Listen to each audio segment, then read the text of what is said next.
Si j'écoute ma gentille maman, je suis vraiment tombé dedans quand j'étais petit. Hein. Donc, elle me parle de 6 à 8 ans. Moi, je me souviens déjà à 8 ans, tout simplement parce que j'avais un cousin qui faisait de la photo, qui avait un appareil photo que je trouvais incroyable, et moi, je le trouvais magicien. Et un jour, il m'a emmené, 8 ans, donc il m'a emmené dans une chambre noire, parce qu'il faut quand même se rappeler qu'à l'époque, il y avait de l'argentique, c'était pas tout immédiat. Et j'ai vu se révéler une image en noir et blanc, et là je me suis dit waouh! Et j'avais l'impression qu'il était juste magicien. Voilà pourquoi.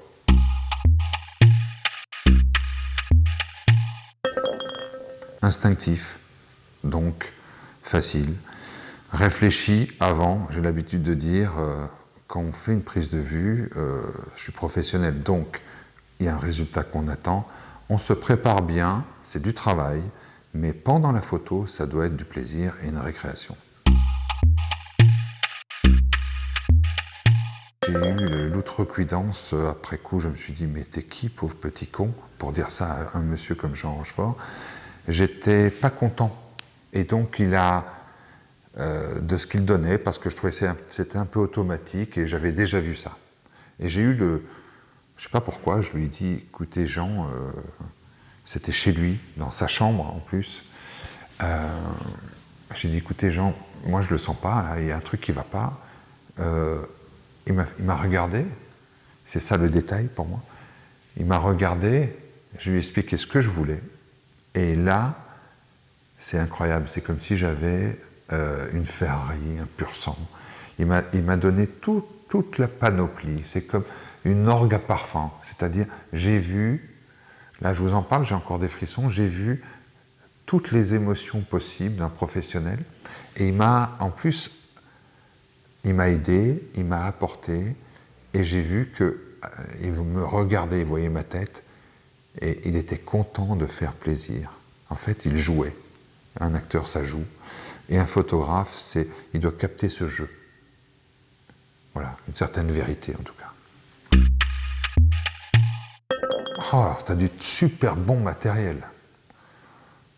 Je fais, ben ouais, c'est comme si tu disais à un peintre, tu disais, ils sont beaux tes pinceaux, hein. C'est parce que tu as des très beaux pinceaux que tu fais des belles toiles.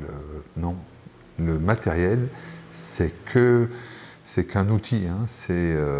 Voilà, le pinceau, c'est un pinceau, un stylo, c'est un stylo, ça fait pas un grand peintre, ça fait pas un écrivain, et le matériel, ça fait pas un photographe. On est à plus de 20 000 portraits, et à chaque fois, on me dit, mais comment tu peux faire 20 000 portraits, c'est toujours que du rire sur fond blanc.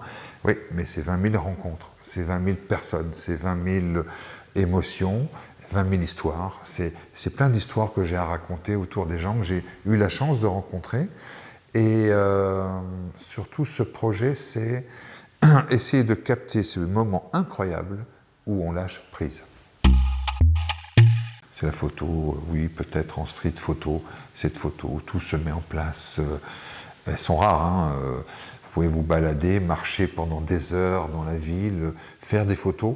Il faut en rater beaucoup de photos pour faire une bonne photo. Attention, il ne faut pas croire que Doisneau, Cartier-Bresson et Booba et Adjet et tous ces gens-là, ben, ils rentraient, ils avaient fait 10 photos et le lendemain 20 photos. Pas du tout.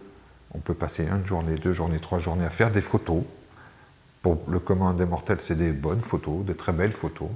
Mais une grande photo, ce que j'appelle une plaque, ben vous pouvez la faire juste en sortant de chez vous, ou quand vous êtes désespéré, fatigué, vous rentrez, vous allez ranger l'appareil, il se passe un truc devant vous, vous faites waouh, clac. Et là, c'est la photo, la photo parfaite. Le support rêvé, un livre. Un photographe comme Arthur Elgord, qui est un photographe de mode quand j'ai démarré, hollandais, que j'ai eu la chance de rencontrer, on a partagé le même agent. Ce que j'aimais beaucoup chez lui, c'est ce côté classe, simple, C'était presque un photographe de mode de rue. C'est-à-dire qu'il mettait dans la rue ces mannequins qui avaient l'air d'être évidemment des très belles filles, des très belles femmes, mais sans rien d'ostentatoire, rien de fabriqué. On aurait pu croiser cette femme. Donc, mais avec toujours beaucoup d'élégance et de justesse, tout dans le cadre était maîtrisé. Donc Arthur Elgort, je dirais, je pense à lui là, c'est les raboteurs de parquet de Caillebotte qu'on peut voir là au musée d'Orsay. J'y vais souvent, et chaque fois que je vais au musée d'Orsay, je passe par là. Je dois me retrouver devant ce tableau, je ne sais pas combien il fait, mais quelque chose comme 2 mètres sur 1 mètre, un truc comme ça. Donc il est quand même assez grand. Et je trouve incroyable le sens de la lumière.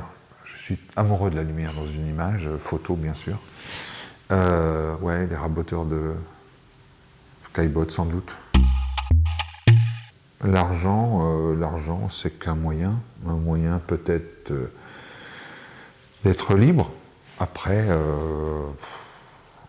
c'est bizarre, mais en général on gagne plus d'argent quand on fait quelque chose qui vous motive pas spécialement.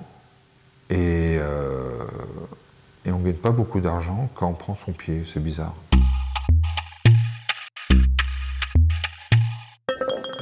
J'ai toujours trouvé bizarre les gens qui disent « je suis un artiste, regardez mon œuvre ». J'ai toujours été très mal à l'aise avec ça, parce que j'ai le syndrome peut-être de l'imposteur, puisque je suis autodidacte en photo. Donc, je pense que les autres peuvent dire de vous que vous êtes un artiste. Si la définition d'être un artiste, c'est en musique, en peinture, en photo, puisqu'on parle de photo, c'est de montrer une image dans un livre, dans une expo, qui donne de l'émotion. Si ça, c'est être un artiste, alors je commence à toucher un petit peu le côté artiste. Mais je pense que c'est très, très prétentieux de dire de soi « oui, je suis un artiste ». Je pense que c'est aux autres à répondre. That's all, folks. Merci.